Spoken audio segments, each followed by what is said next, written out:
अस्सलामुअलैकुम वरहमतुल्लाहि वबरकातुहू। बख़ैर रागलई, खुश आमदीद। आज का जो टॉपिक है वो है एनर्जी। आप लोग बोर्ड पे देख सकते हैं एनर्जी क्या है और क्या नहीं है और इसके टाइप्स कैसे हैं। अगर पेपर में आ जाए तो किस तरह लिखना है, अगर इस पे एमसीक्यूज आ जाए तो कैसे करेंगे। तो वीडियो जो है लास्ट तक देखें और दरमियान में हम इसमें जो इम्पोर्टेंट चीज़ें हैं बताएंगे, तो वीडियो को स्किप ना करें, ठीक है। The ability to do work is known as energy. Work आप लोगों ने पढ़ा है, ठीक है, कि वर्क क्या है। जितना हम फोर्स लगाते हैं एक बॉडी पे और ये डिस्प्लेसमेंट कवर करता है, इसको हम वर्क कहते हैं, ठीक है। लेकिन इस बॉडी को मूव करने के लिए एनर्जी भी चाहिए। अगर हम में एनर्जी है तो ये मास हम मूव करेंगे। अगर एनर्जी नहीं है तो इस मास को हम मूव नहीं कर सकते, ठीक है। एक बच्चे को कहे कि ये चेयर जो यहाँ पे पड़ा हुआ है, आप लोगों के क्लास में, आप लोगों के ऑफिस में, एक 2 साल के बच्चे को कहे कि ये उठाए, तो वो नहीं उठा सकते। उसमें उतना एनर्जी नहीं है, उसमें इतना पावर नहीं है। अब पावर और एनर्जी में फ़र्क है। एनर्जी पावर आप लोगों ने कल सीख लिया है कि पावर क्या होता है। तो एनर्जी क्या होता है? The ability to do work, काम करने सलाहियत को हम क्या कहते हैं? एनर्जी कहते हैं। इसके टाइप्स कितने हैं? बहुत सारे हैं। नहीं जी, 2 है। एक का नाम है काइनेटिक एनर्जी, दूसरे का नाम है पोटेंशियल एनर्जी। इसके अलावा सोर्सेज बहुत सारे हैं, जिसकी मैकेनिकल एनर्जी है, इलेक्ट्रिकल एनर्जी है, लाइट एनर्जी है, वाइंड एनर्जी है, इलेक्ट्रोमैग्नेटिक एनर्जी है, एटसेट्रा एटसेट्रा। लेकिन जो मेन टाइप्स है वो कितने हैं? 2 टाइप्स हैं। कितने हैं बेटा? 2 टाइप्स हैं। एक को हम कहते हैं काइनेटिक एनर्जी और दूसरे को हम कहते हैं potential energy. Number 1 kinetic energy और दूसरे एनर्जी का नाम क्या है? Number B potential energy. दोनों बहुत ज़्यादा इंपॉर्टेंट है, ठीक है ना। काइनेटिक एनर्जी क्या होता है और पोटेंशियल एनर्जी क्या होता है, तो ये इंतहाई इंपॉर्टेंट है। नंबर फर्स्ट हम पढ़ते हैं काइनेटिक एनर्जी। तो काइनेटिक एनर्जी क्या होता है? The energy possessed by a body due to its motion is known as kinetic energy. The energy possessed by a body due to its motion. The energy possessed by a body due to its motion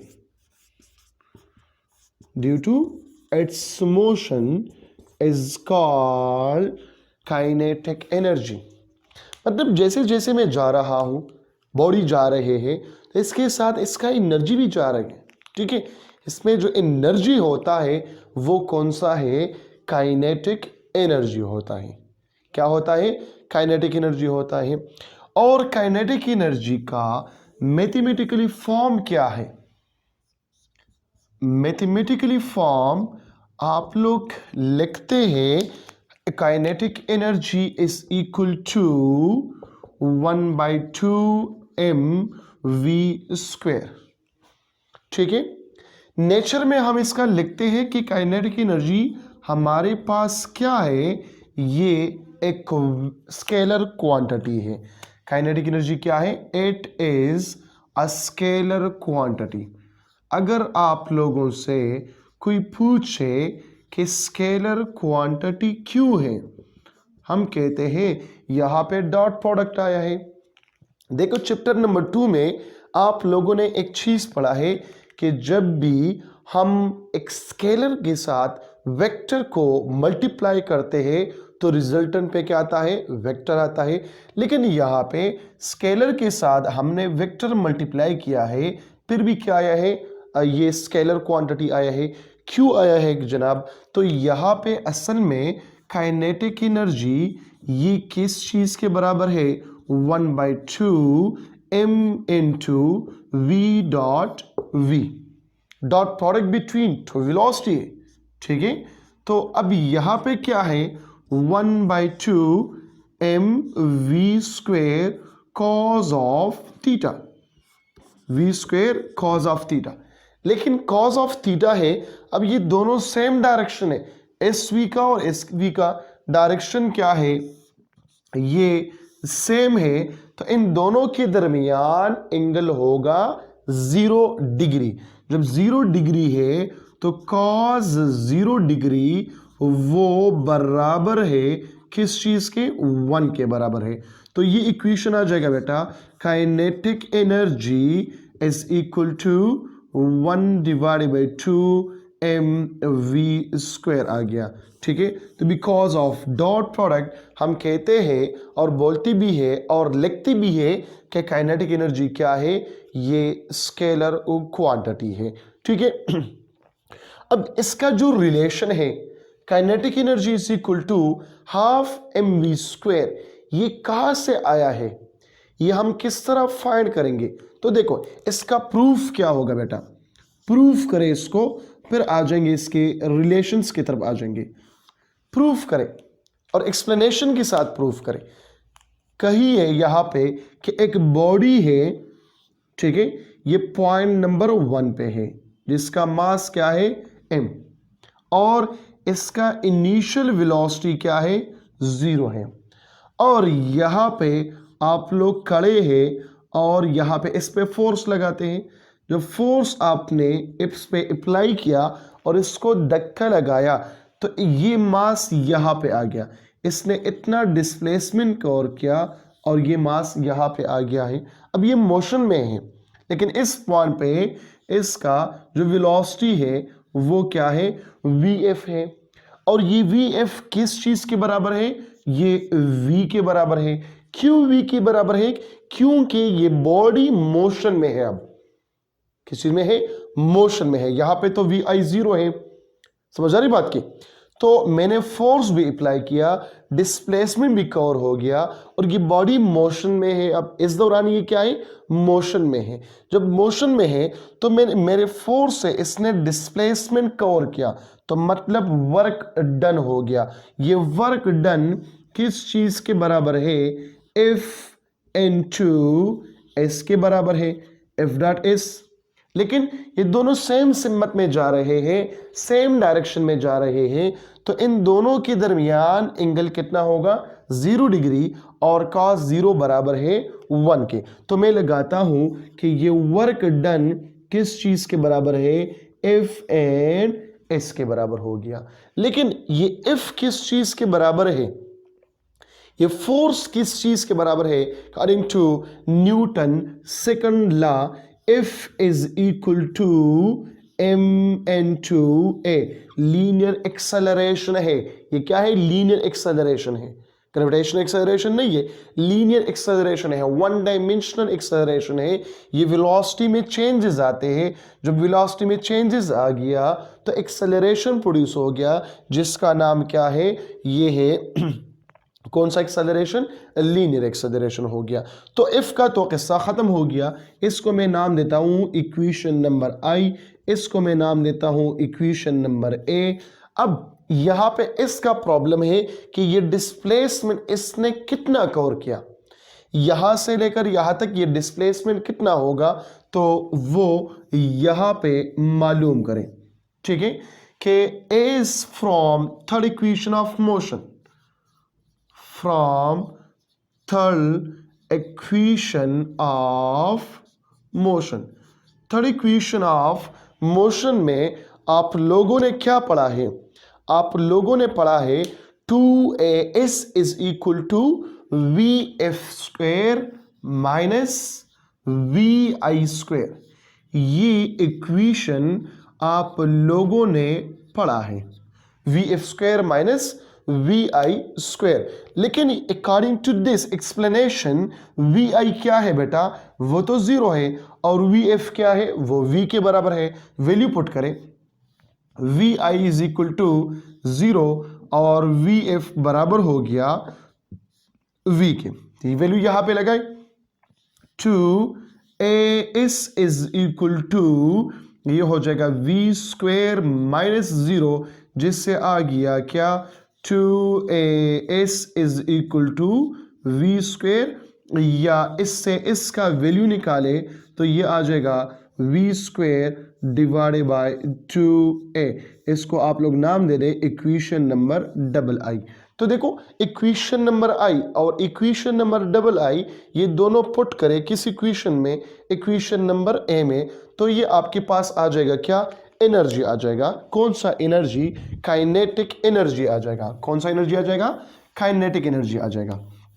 तो लेके यहां पे आपने लिख दिया कि put equation number I and equation double I and equation, कौन सी इक्वेशन में, इक्वेशन नंबर ए में। तो इक्वेशन नंबर ए आ जाएगा क्या, इक्वेशन ए इम्प्लाइज डेट, ये वाला इक्वेशन है, ये वाला, W is equal to F और एस। तो एफ का वैल्यू क्या है, इक्वेशन नंबर आई से और ले, और एफ इक्वेशन नंबर 2 क्या है, वो ये इक्वेशन है। तो ये दोनों वैल्यू यहां पे लगाए, इक्वेशन नंबर ए यहां पे पुट करें तो क्या आ जाएगा, एम ए आ जाएगा, मल्टीप्लाई बाय इसका वैल्यू क्या है, V square divided by 2a आ गया। तो ये a इसके साथ खत्म, क्या आ गया, 1 divided by 2 M V square. और ये वर्क डन हो गया in the form of what, energy, the ability to do work. जब भी एक बॉडी मोशन में होता है तो ये इन द फॉर्म ऑफ क्या होता है, ये एनर्जी इसके साथ ही होता है। तो हम कहते हैं कि ये जो वर्क डन हो गया वो इन द फॉर्म ऑफ एनर्जी हो गया। तो ये आप लोगों का मैथमेटिकल फॉर्म का प्रूफ है। अब इस मैथमेटिकल फॉर्म का प्रूफ पे ये रिलेशन हम मालूम करेंगे। ये जो रिलेशन हमने फाइंड किया, ये इन टर्म ऑफ वेलोसिटी फाइंड किया, और इन टर्म ऑफ मोमेंटम भी हम फाइंड करेंगे, क्योंकि जब एक बॉडी मोशन में होता है तो उसमें मोमेंटम भी होता है। सिर्फ इसका वेलोसिटी तो नहीं होता, इसका मोमेंटम भी होता है। ठीक है, the quantity of motion is known as momentum. ठीक है, आप लोगों ने पढ़ा है चैप्टर नंबर 3 में। तो ये आप लोग देखें, यहां पे जरा गौर करें। मैं इससे कुछ रिलेशन मालूम करता हूं, फिर जाता हूं relation between kinetic energy and momentum. लेकिन यहां पे इसको लिखता हूं, या इस जो इक्वेशन मैंने डिराइव किया, ये इन टर्म ऑफ वेलोसिटी है, kinetic energy in term of velocity. तो बेटा इसके साथ लिख के, kinetic energy in term of velocity, in term of velocity. जब इन टर्म ऑफ वेलोसिटी आपने फाइंड किया तो काइनेटिक एनर्जी किस चीजों पर डिपेंड करता है, तो लिखो काइनेटिक एनर्जी डिपेंड्स ऑन, किन चीजों पे ये डिपेंड करता है। सो नंबर फर्स्ट में लिखे, नंबर ए मैं लिखता हूं काइनेटिक एनर्जी ये डायरेक्टली प्रोपोर्शनल है मास के साथ, अगर वेलोसिटी इसका क्या है, कांस्टेंट है। अगर वेलोसिटी इसका कांस्टेंट है तो जिसका मास ज्यादा हो उसका काइनेटिक एनर्जी ज्यादा होगा, और जिसका मास कम हो उसका काइनेटिक एनर्जी कम होगा। ठीक हो गया बात। अब इसमें लिख के, इसमें हम देख सकते हैं, अगर दो बॉडी हम कंपेयर करें, दोनों का मास क्या है, वो डिफरेंट है एक दूसरे से, तो दोनों का काइनेटिक एनर्जी भी डिफरेंट होगा। ठीक है, तो वो हम इजीली फाइंड कर सकते हैं।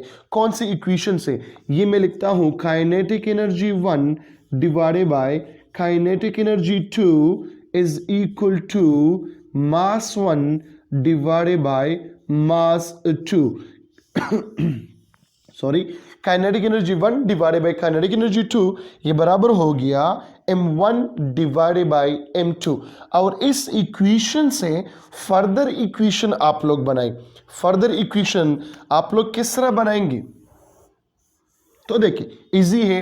Kinetic energy number 1, kinetic energy 1 किस चीज के बराबर हो गया?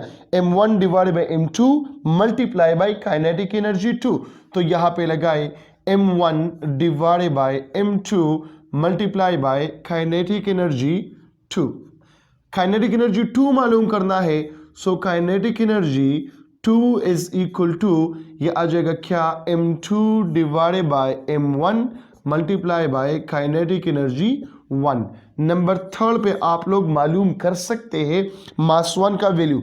तो मास 1 का वैल्यू क्या होगा? Kinetic energy 1 divided by kinetic energy 2 multiply by mass 2। And number 4 आप मास 2 का वैल्यू मालूम करें तो kinetic energy 2 divided by kinetic energy 1 multiply by m1। ठीक है, तो ये मैंने इस एक इक्वेशन से निकाला। अब डिफरेंट वैल्यू इसमें पुट करें कि दो बॉडीज है वो जा रहे हैं सेम वेलोसिटी के साथ, दोनों का मास डिफरेंट है, दोनों का काइनेटिक एनर्जी डिफरेंट होगा। इन दोनों में से दो काइनेटिक एनर्जी ये है, इन दोनों में से एक मास को मालूम करें, दूसरा अपने साथ गिवन ले ले। समझ आ रही बात की? तो ये जो है इससे आप लोग मुख्तलिफ हजारों एमसीक्यूज बना सकते हो, इनफाइनाइट एमसीक्यूज बना सकते हो। लेकिन अगर आपका ये जगह क्लियर हो, ये वाला यहाँ पे जो कुछ मौजूद है, अगर ये क्लियर है तो इसके समझ आ जाएंगे। लेकिन अगर यहाँ पे कुछ है नहीं तो फिर यहाँ पे आप एक एमसीक्यूज को भी सॉल्व नहीं कर सकते, न आप लोग एमसीक्यूज बना सकते हो। ठीक है, लेकिन अगर कंसेप्ट क्लियर होता, आप लोगों का कंसेप्ट क्लियर हो गया तो एमसीक्यूज बनाना भी इजी है और सॉल्व करना भी इजी होता है। ठीक है ना बेटा? तो ये नंबर 1 रिलेशन हो गया। अब नंबर 2 रिलेशन की तरफ आ जाए, नंबर बी रिलेशन पे आ जाए। यहां पे देखें, अगर मैं लिखूं काइनेटिक एनर्जी डायरेक्टली प्रोपोर्शनल है किस चीज के साथ? वेलोसिटी स्क्वायर के साथ। किस चीज के साथ? वेलोसिटी स्क्वायर के साथ। क्या कांस्टेंट होगा? 2 तो ऑलरेडी कांस्टेंट है, लेकिन मास भी कांस्टेंट होगा। तो साइड में लिख के कि मास ऑफ अ बॉडी ये क्या होगा? कांस्टेंट होगा। जब ये कांस्टेंट है तो ये रिलेशन पॉसिबल है। अगर मास कांस्टेंट नहीं है तो फिर काइनेटिक एनर्जी दोनों बॉडी के वेरिएबल होंगे। ठीक है ना? बात भी हम कहते हैं कि सेम भी हो सकता है। ठीक है, तो लिखे काइनेटिक एनर्जी बेटा is kinetic energy 1 and kinetic energy 2 is equal to v1 square divided by v2 square. ये आ गया जनाब आप लोगों का एक और चीज। इससे फर्दर हम 4 इक्वेशन बना सकते हैं। किसने कहा एक 4 इक्वेशन बनाने का? मैंने कहा। किस तरह बना सकते हैं? इस तरह बना सकते हो। चलो बनाई ले। सो नंबर 1 रिलेशन क्या है इसमें? Kinetic energy 1 is equal to v1 square divided by v2 square multiply by kinetic energy 2। Number 2 इससे बनाना है क्या? Kinetic energy 2 is equal to v2 square divided by v1 square multiply by kinetic energy 1। Number 3 इससे find करें v1 square का formula क्या होगा? v1 square का इक्वेशन क्या होगा? Kinetic energy 1 divided by kinetic energy 2 multiply by v2 square. और similarly v2 square का वैल्यू क्या होगा? Kinetic energy 2 divided by kinetic energy 1 multiply by v1 square. तो ये रिलेशन हो गया जस्ट एक। कौन सा? किसके बारे में? तो kinetic energy in term of velocity के बारे में। ठीक है, समझ आई बात की। तो kinetic energy in term of velocity क्या है, हाफ एम वी स्क्वायर है। लेकिन अब इसी काइनेटिक एनर्जी को हम पढ़ते हैं किस चीज के लिहाज से, इन टर्म ऑफ मोमेंटम। तो इन टर्म ऑफ मोमेंटम इसका वैल्यू क्या होगा, इसका एक्सप्रेशन क्या होगा, और इससे डिफरेंट इक्वेशन किस तरह निकालेंगे आप लोग। तो चले लिखते हैं, यहां पे लिखो काइनेट। तो ये टॉपिक रह गया था kinetic energy with respect to momentum या kinetic energy in term of momentum. Last part में मैंने बताया है कि जब भी एक बॉडी मोशन में होता है, ठीक है, तो इसका एनर्जी क्या होगा, काइनेटिक एनर्जी होगा। लेकिन जब एक बॉडी मोशन में होता है खास डायरेक्शन के साथ, तो ये मोमेंटम भी कवर करते हैं।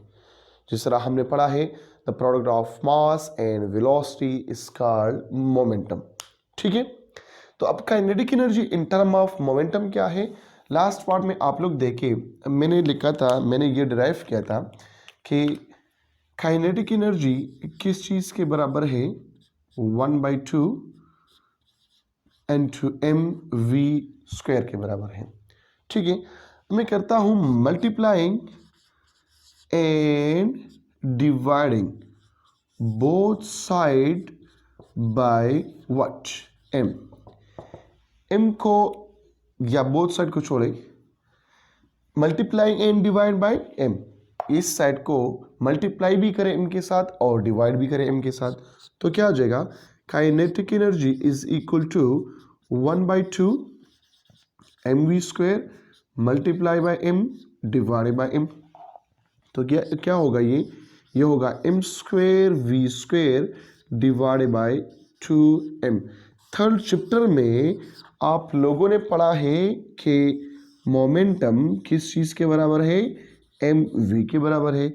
यहाँ पे m स्क्वायर v स्क्वायर है, तो ये होगा p square is equal to m square v square. Clear है। अब इसकी जगह मैं क्या पुट करूं, p स्क्वायर पुट करूं।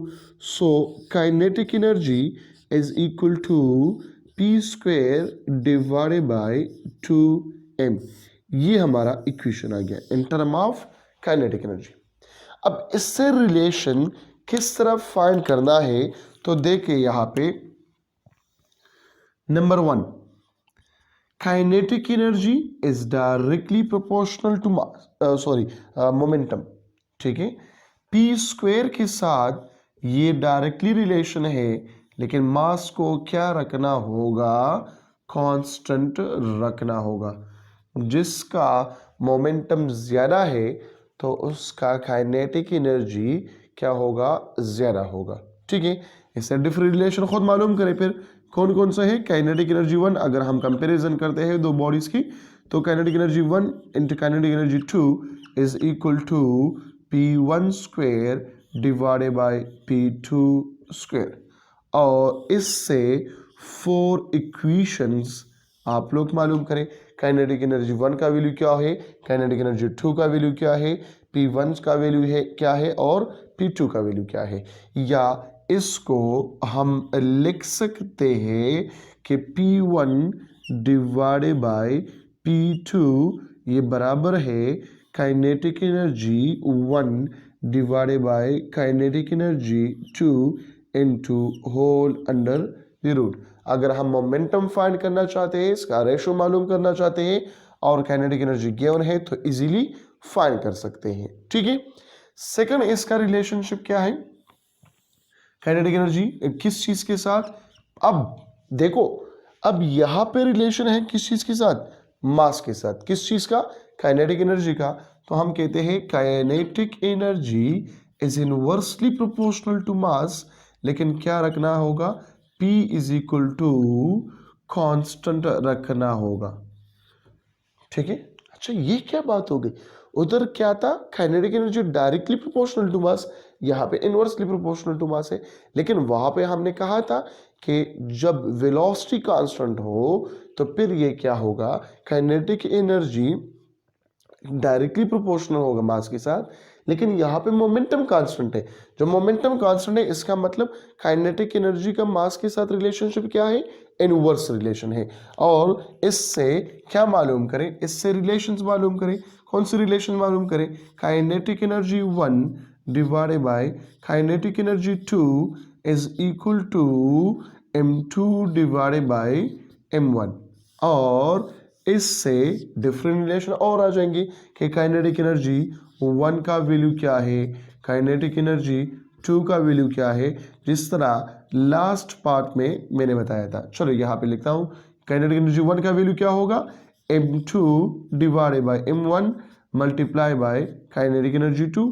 यहाँ पे क्या होगा, m1 divided by m2 multiply by kinetic energy 1।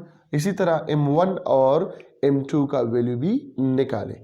तो ये हो गया क्या, काइनेटिक एनर्जी का फुल टॉपिक। ठीक है, इससे पहले क्या था, kinetic energy in term of velocity, kinetic energy का प्रूफ, ठीक है, काइनेटिक एनर्जी पे एक्सप्लेनेशन, और ये जो है ये क्या है, kinetic energy in term of momentum.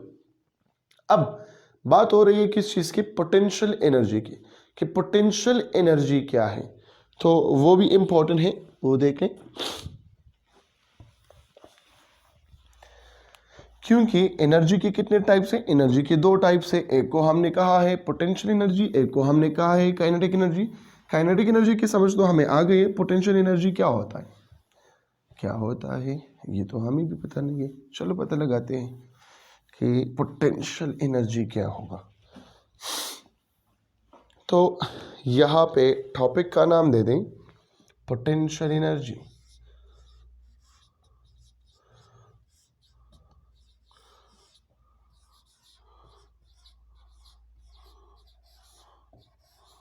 Potential energy, तो पोटेंशियल एनर्जी का डिफिनीशन क्या होगा, जरा सुने आप लोग और देखे भी।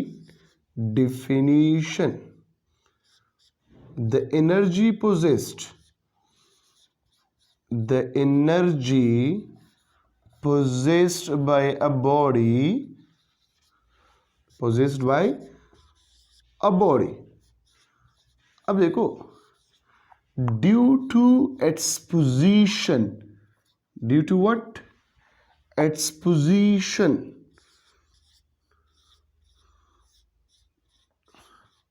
गौर से देखें, लेकिन मैं एक और बात यहां पे लिखता हूं, with respect to observer, with respect to observer. अच्छा ये लिखा ही तो थोड़ा सा टेढ़े हो गया, चलो कोई बात नहीं, खैर है, मेरा आदत है ऐसी भी। Observer inside the field, inside the field.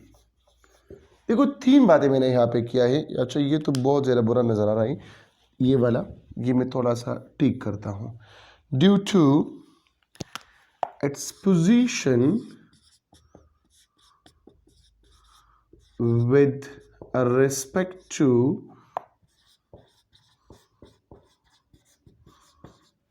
observer inside the field। देखो ये तो आप लोगों की याद है, रट्टा भी है, the energy possessed by a body due to its position is known as potential energy. लेकिन मैंने यहाँ पे कुछ और अल्फाज जो है वो मेंशन किया है कि with respect to observer inside the field.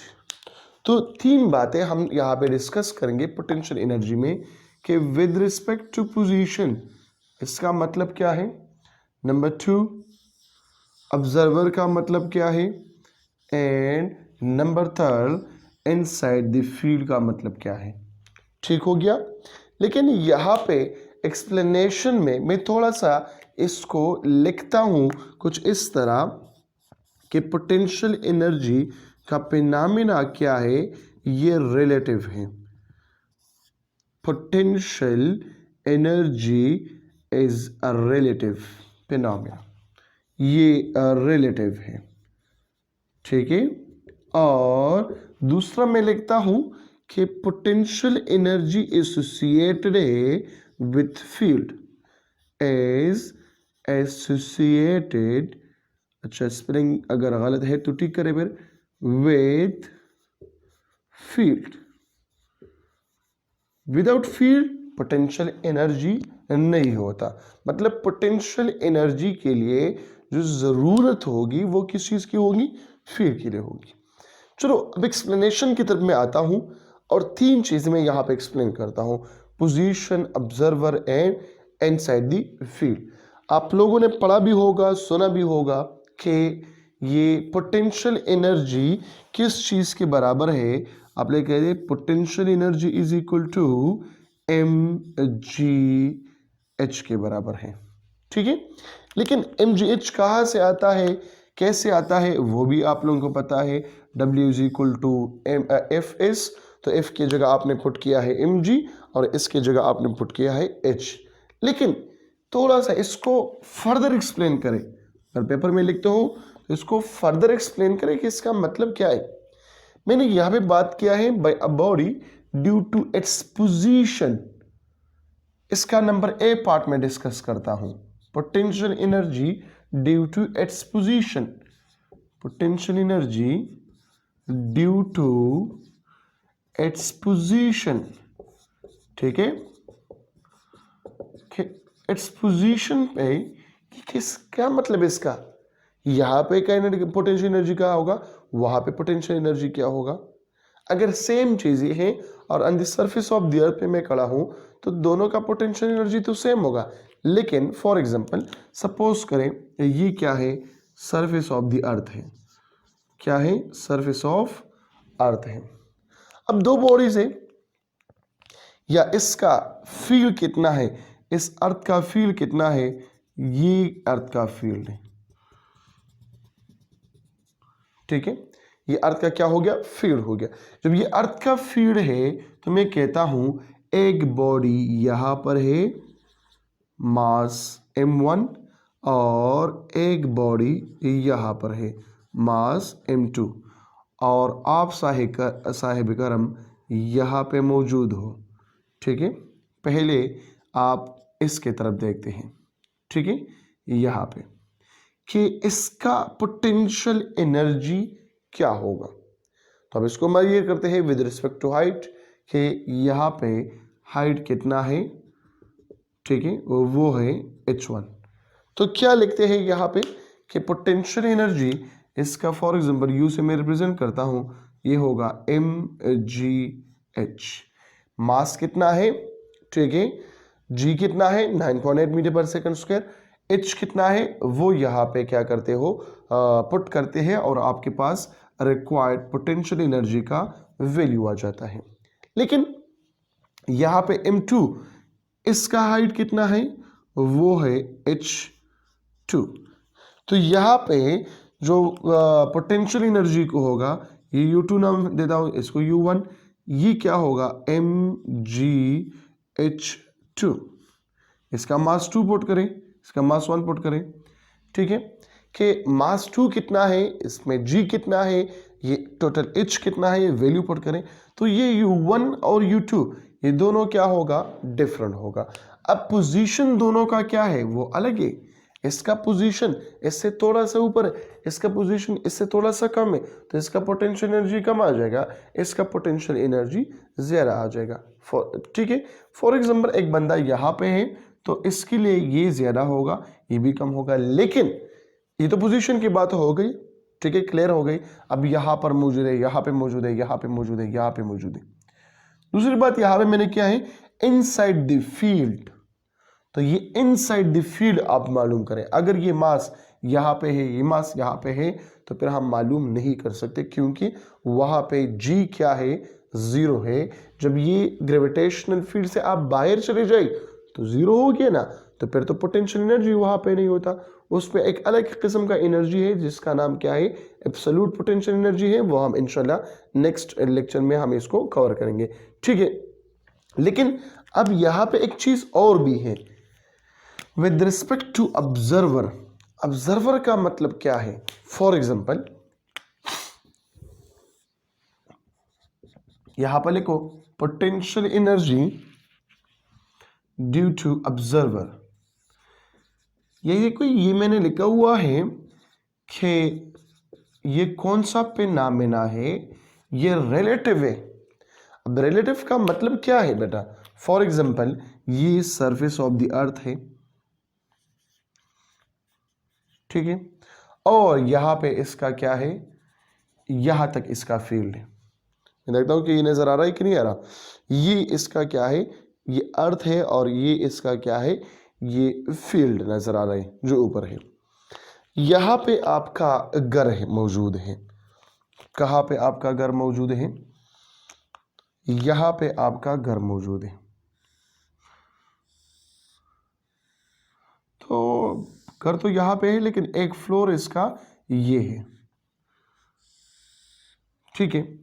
यहां पे इसका दरवाजा है, और ये छोटी खिड़की है जिससे आप एंटर हो रहे हैं, ठीक है। ये इसका रास्ता है, ठीक। अब फॉर एग्जाम्पल एक बंदा यहां पर है, ठीक है, यहां पर बैठे हैं, और इससे आप कहे कि आप क्या करें, आप आवाज दे रहे हैं, तो ये नीचे की तरफ इस तरह देखते हैं कि आप क्या बोल रहे हैं, क्या पूछ रहे हो। ये कहता है आपके घर में जो लाइट है, क्या है, लाइट, ये बल्ब, इसका पोटेंशियल एनर्जी क्या है।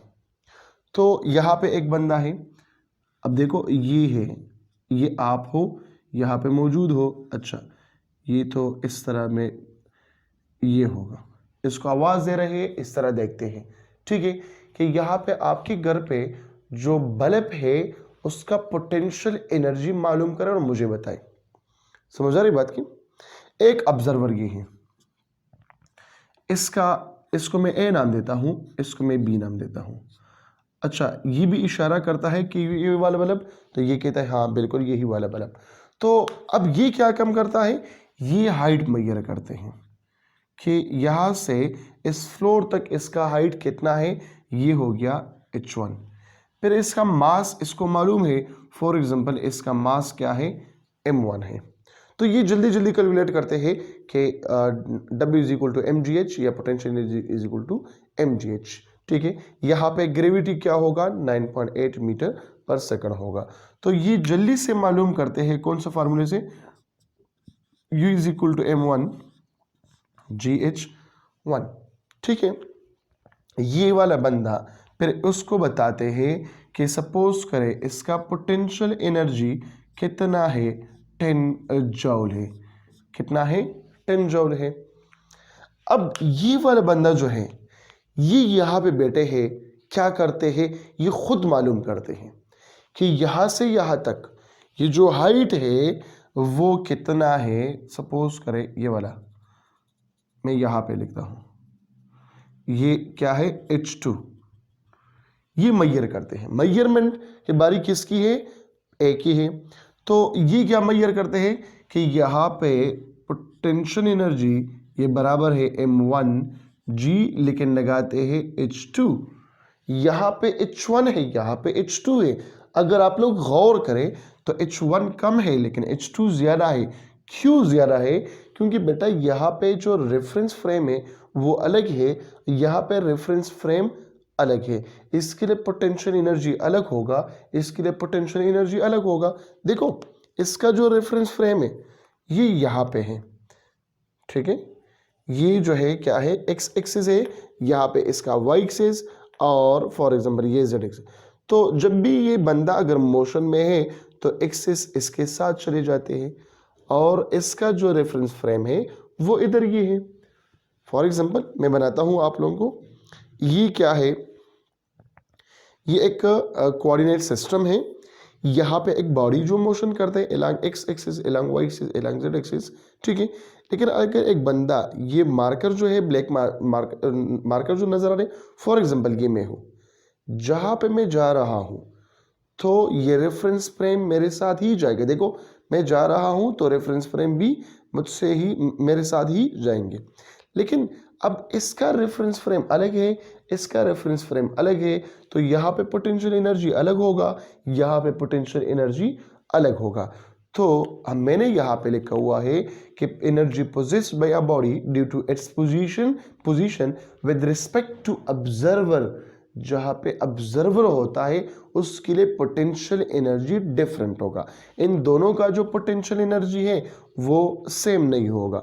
ठीक है, फॉर एग्जांपल एक बंदा यहाँ पे खड़ा है, ठीक है, और ये भी मेजर करते हैं, इस लाइट को ये भी मेजर करते हैं, तो इसके लिए क्या होगा, ये वाला ये इसके लिए हो गया कि यहाँ से यहाँ इस फ्लोर तक ये क्या है, H3 है, इसके लिए पोटेंशियल एनर्जी अलग होगा।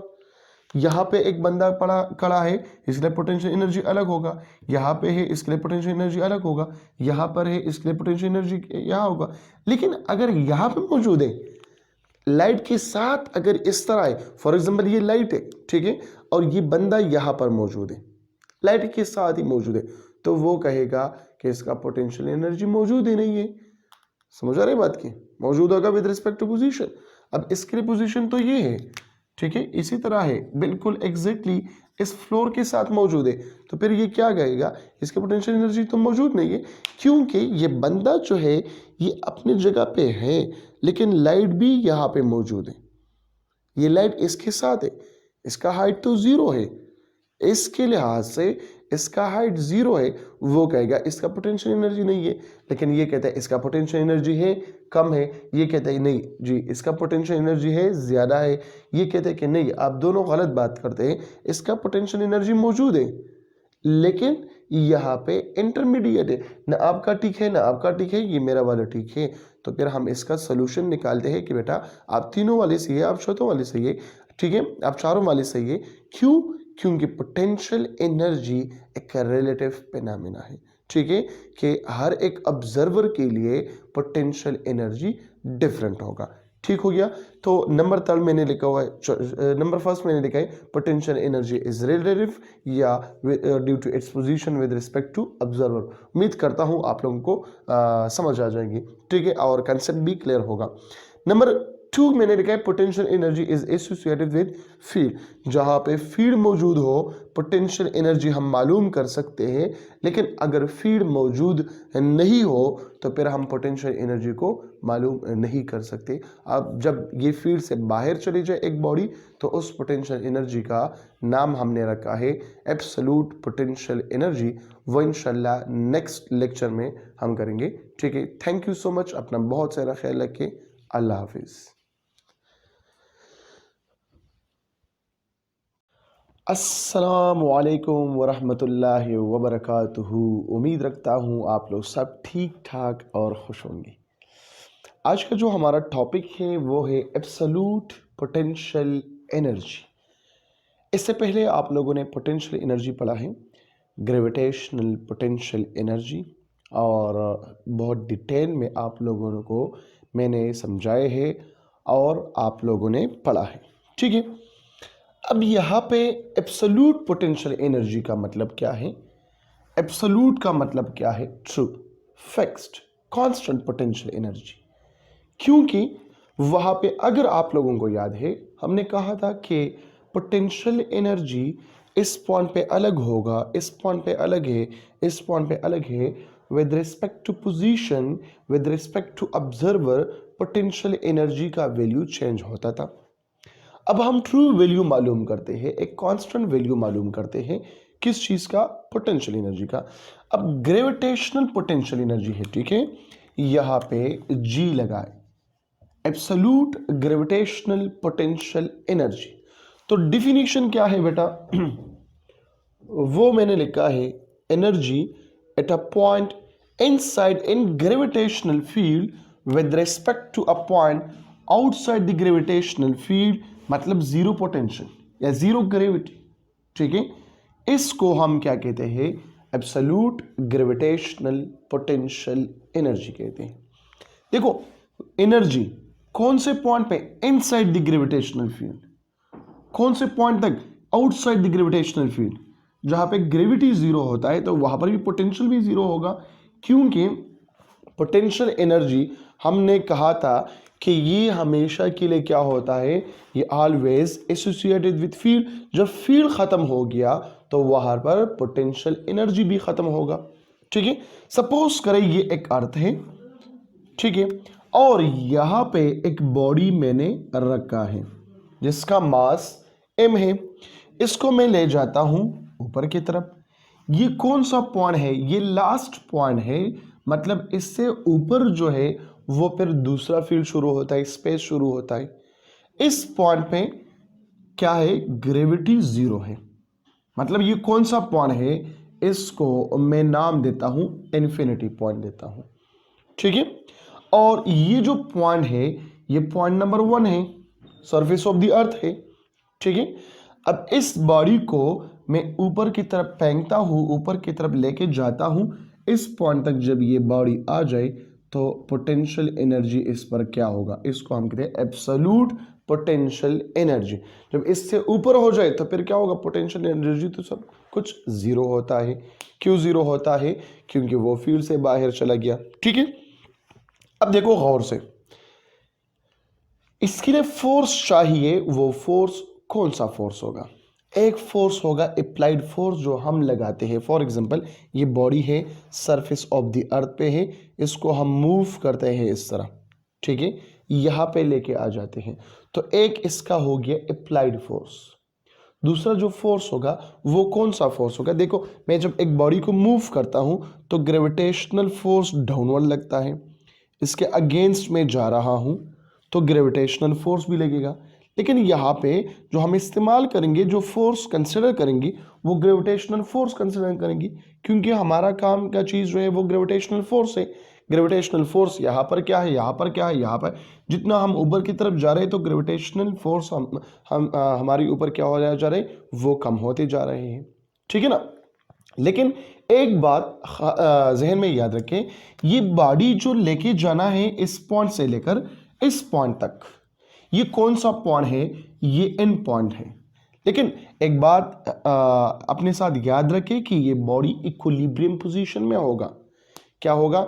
इक्विलिब्रियम पोजीशन में हम एक बॉडी को लेके जा रहे हैं ऊपर की तरफ।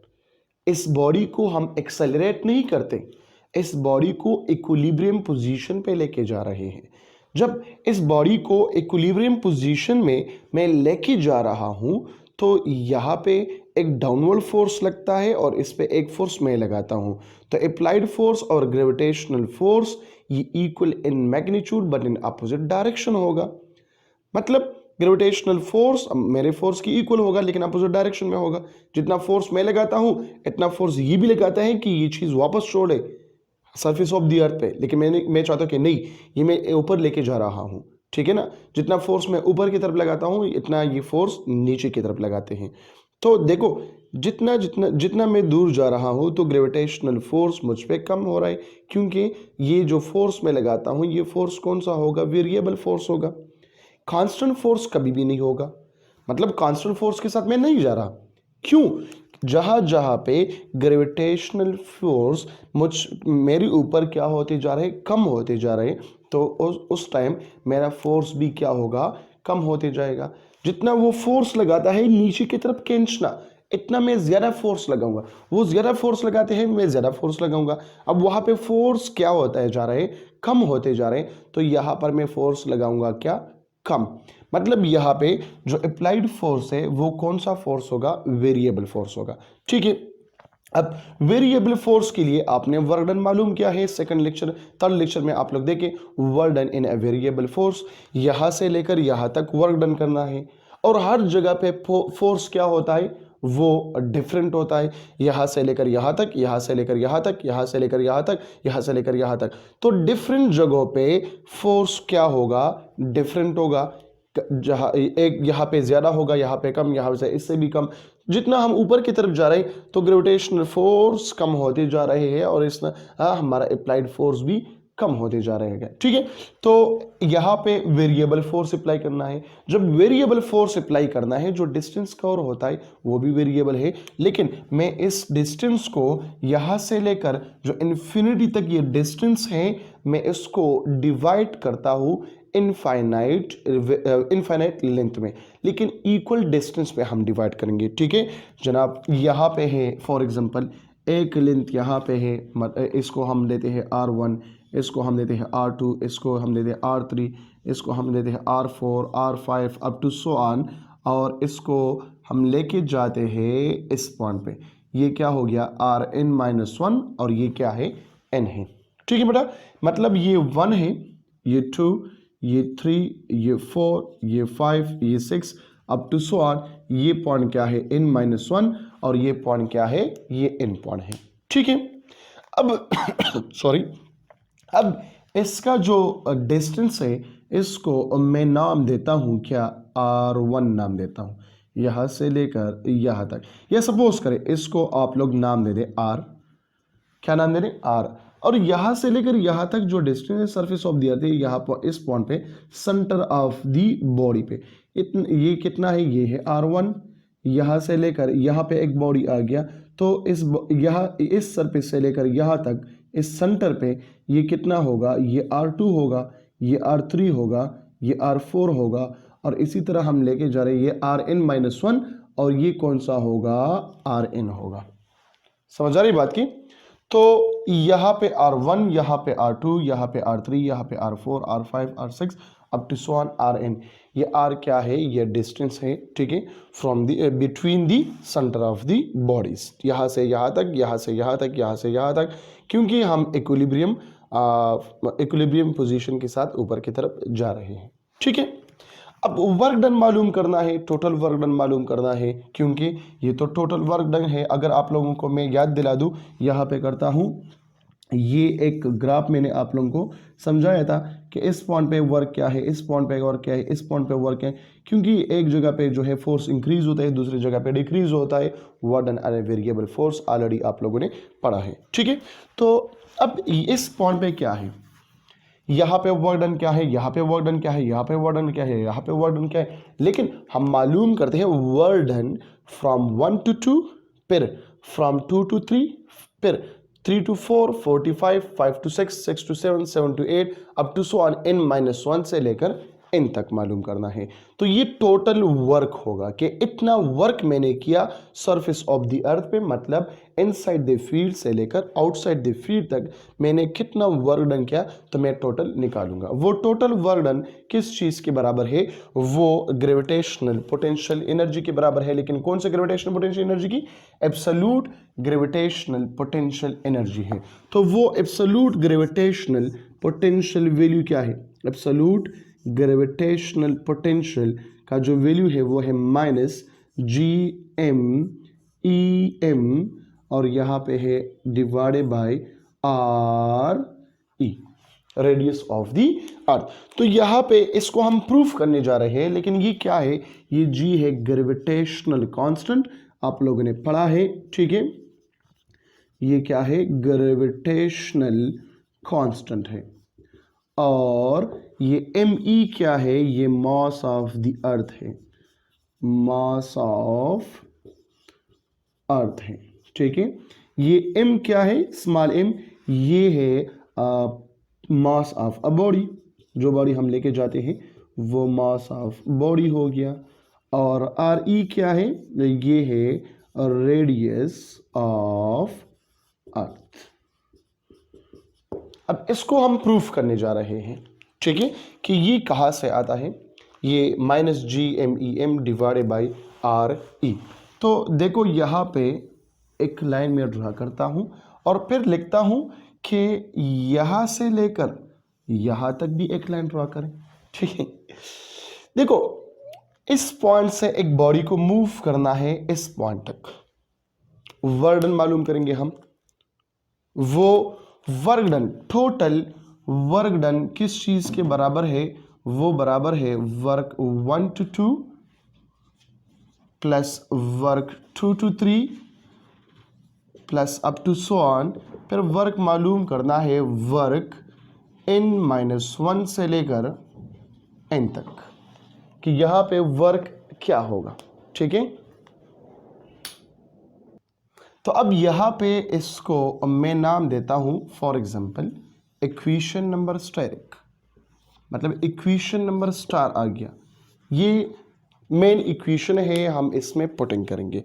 ठीक है, अब वर्क 1 to 2 मैंने यहां से यहां तक कितना काम किया, फिर यहां से यहां तक, फिर यहां से यहां तक, अब टू सो ऑन यहां तक इस बॉडी को लाना है। ठीक है, सो वर्क 1 to 2, तो मैं लिखता हूं यहां पे वर्क 1 to 2, 1 से लेकर 2 तक, ये माइनस नहीं है, ठीक है, 1 to 2, ये बराबर है एफ डॉट डेल आर। अच्छा, ये डेल आर कहाँ से आ गया? ये डेल आर तो यहाँ पे मौजूद नहीं है, तो डेल आर का मतलब बेटा ये है कि ये तो R1 है इस सेंटर सरफेस ऑफ द अर्थ से लेकर यहाँ तक, ये जो डिस्टेंस आप लोगों को नज़र आ रहा है, फॉर एग्जांपल मैं यहाँ पे बनाता हूँ, ये हमारे पास एक बॉडी है और ये क्या है, ये सरफेस ऑफ द अर्थ है, यहाँ से लेकर यहाँ तक ये हमारे पास क्या है, ये R1 है। फिर ये बॉडी यहाँ पे आ गया, ठीक है, ये सेंटर ऑफ बॉडी यहाँ पे है, फिर यहाँ से लेकर यहाँ तक ये क्या है, ये R2 है। दरमियान में ये जगह क्या होगा, फिर R1 plus R2 divide by 2 होगा, फिर मैं बाद में समझाता हूँ, मतलब R है, ठीक है। अब इसके दरमियान ये जो डिस्टेंस कवर हो गया, ये क्या होगा, डेल्टा R हो गया। ये वाला इस डिस्टेंस की बात करता हूँ 1 से लेकर 2 तक, ये क्या है, डेल्टा R है, और डेल्टा R बराबर है फाइनल माइनस इनिशियल। R1 से हमने स्टार्ट लिया है, R2 तक हम आए हैं, ठीक है। सो R2 माइनस R1 आ गया। जब R2 माइनस R1 है, अब क्या करना है, डेल्टा R की जगह मैं R2 माइनस R1 फिर बाद में पुट करता हूं, लेकिन इस बॉडी को मैं मूव करता हूं इस डायरेक्शन में और फोर्स लगता है डाउनवर्ड, तो इन दोनों के दरमियान जो एंगल होगा वो 0 डिग्री होगा। यहाँ पर देखिए ये बॉडी है, इसको मूव करना है अपवर्ड, मतलब डेल्टा R डिस्प्लेसमेंट है और इस पे फोर्स लगता है डाउनवर्ड। इसके दरमियान जो एंगल आ गया वो कितना है, 180 डिग्री है। तो इसको हम लिखते हैं W1 to 2 is equal to F delta R cos of 180 degree. तो cos 180 डिग्री क्या है बच्चे, नहीं है आप लोग, पता है आप लोगों को, -1 के बराबर है, तो ये यहाँ पे लगाए W1 to 2 ये बराबर हो गया माइनस इफ डेल्टा R। अब ये फोर्स कौन सा फोर्स मैं लूंगा, यहां से यहां तक जो मैं फोर्स लगाता हूं वो तो अप्लाइड फोर्स है, लेकिन फोर्स अगेंस्ट ग्रेविटी में जा रहा हूं, और हम बात भी ग्रेविटी के करते हैं क्योंकि मेरा जो फोर्स अप्लाइड वो तो जीरो नहीं होता, ये फोर्स जीरो करना है जो अप्लाइड फोर्स डाउनवर्ड लगते हैं हमारे ऊपर, ठीक है, ये जो फोर्स है इसको जीरो करना है। और ये फोर्स बराबर है किस चीज की, ये फोर्स बराबर है F is equal to GMEM divided by R square, ठीक है। ये mass of the earth, mass of body, gravitational constant और R स्क्वायर आप लोगों को पता है। और डेल्टा R क्या है वो आपके पास आ गया, difference between R1 and R2। अब ये वैल्यू यहां पर लगाई, W1 to 2 ये बराबर हो गया -GMEM divided by R square, और यहां पे लगाता हूं डेल्टा R लगाता हूं, ठीक है। या इसको फर्दर जो है आप सिंप्लीफाई करें, तो किस तरह सिंप्लीफाई करेंगे, इसको मैं मिटाता हूं, आप लोगों ने लिखा है, अगर लिखा नहीं है तो वीडियो को रिवर्स लेके जाए, लिखो या स्क्रीनशॉट निकालो और फिर अपनी कॉपी में नोट करें।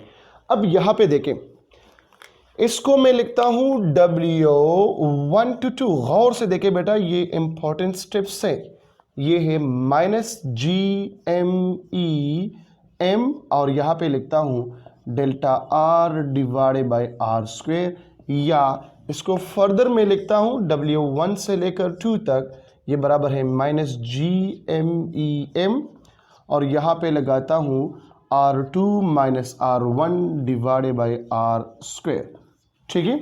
मतलब यहाँ पे डेल्टा R किस चीज़ के बराबर है, R2 minus R1 final minus initial, तो यहाँ पे पुट करें, और R स्क्वायर यहाँ से लेकर सेंटर ऑफ द अर्थ से लेकर इस पॉइंट तक ये तो R है, ठीक है, यहां से लेकर यहां तक ये R1 है, यहां से लेकर यहां तक ये R2 है, तो ये R कहां पे होगा, R यहां पे आप लोगों को आ जाएंगे, R किस तरह आ जाएंगे, R1 plus R2 divided by 2। ये जो डिस्टेंस है ये फॉर एग्जांपल R1 है, ये जो डिस्टेंस है ये R2 है, सो यहां से लेकर यहां तक ये जो डिस्टेंस आप लोगों के साथ आएंगे वो क्या होगा, R is equal to R1 plus R2 divided by 2।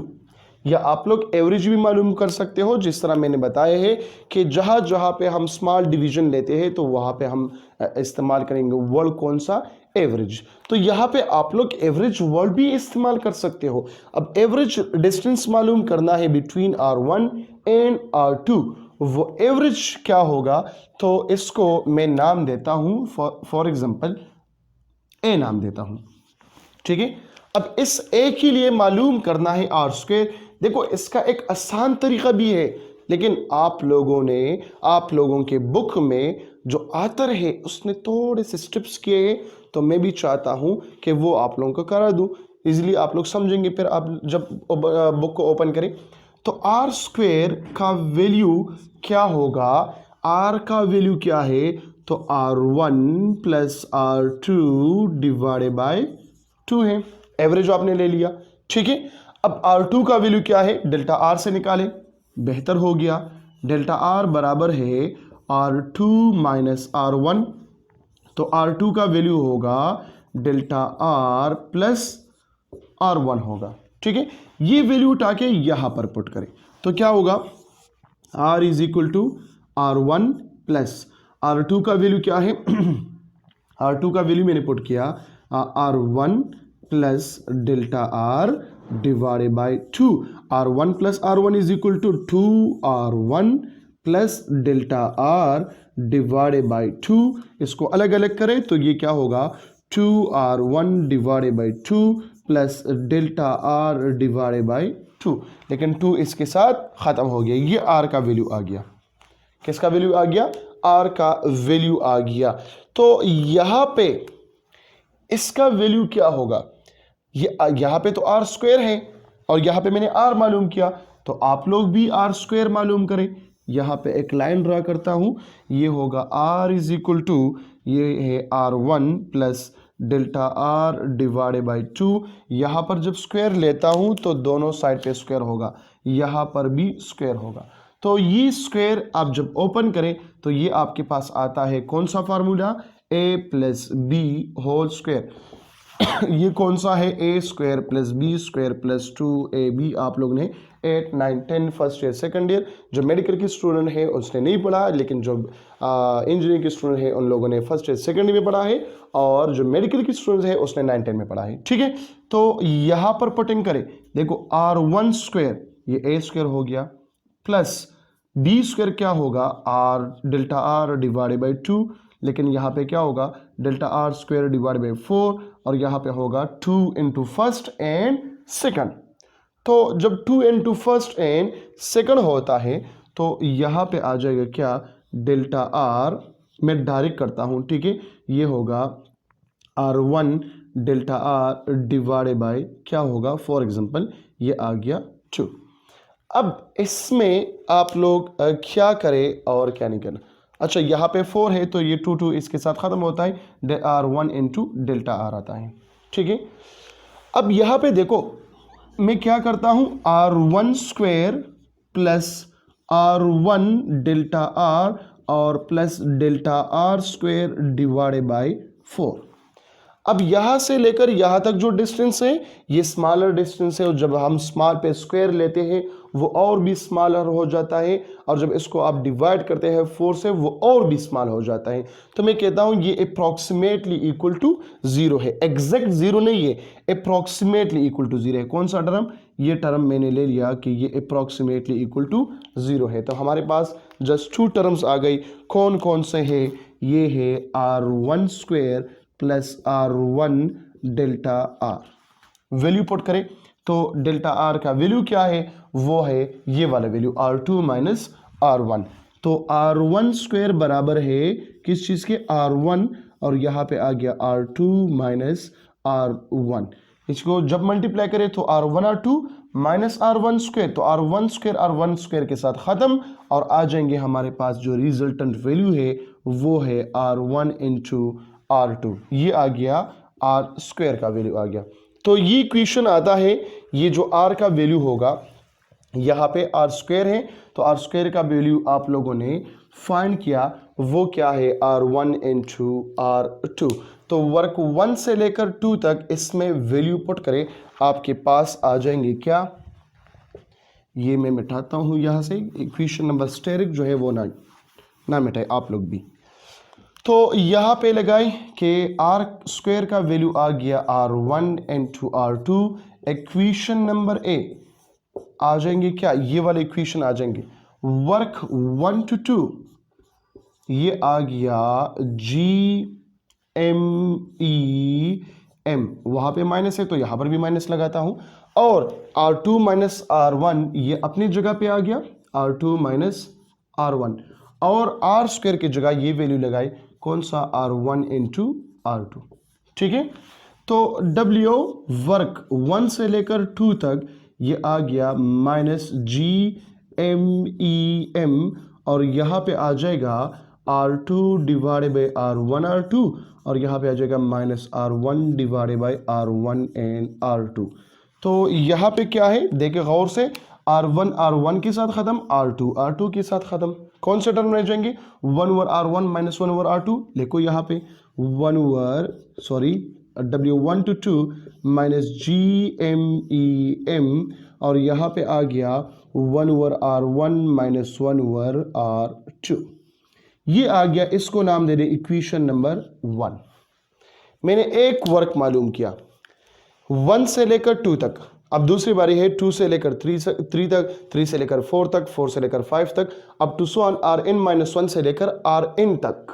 तो आप लोग टेंशन में होंगे कि सर ये W1 to 2 इतना लेंथी प्रोसेस है, तो W2 to 3 क्या होगा, 3 to 4 क्या होगा। अब टू Rn हम जाते हैं, ये तो 10 पेजेस बनते हैं, तो मैं कहता हूँ नहीं बेटा इस तरह ना करो, आप यहाँ पे एक वर्ड इस्तेमाल करें।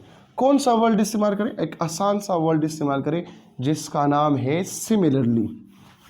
ठीक है, सिमिलरली का मतलब क्या है, शाबाश आप लोग बताएं। तो यहां पे आ गया, मैं लगाता हूं सिमिलरली।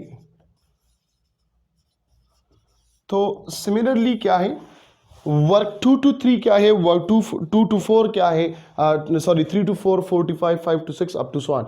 तो मैं लगाता हूं वर्क 2 से लेकर 3 तक, यहां पे आ गया माइनस GMEM, और यहां पे आ जाएगा 1 over R2 minus 1 over R3।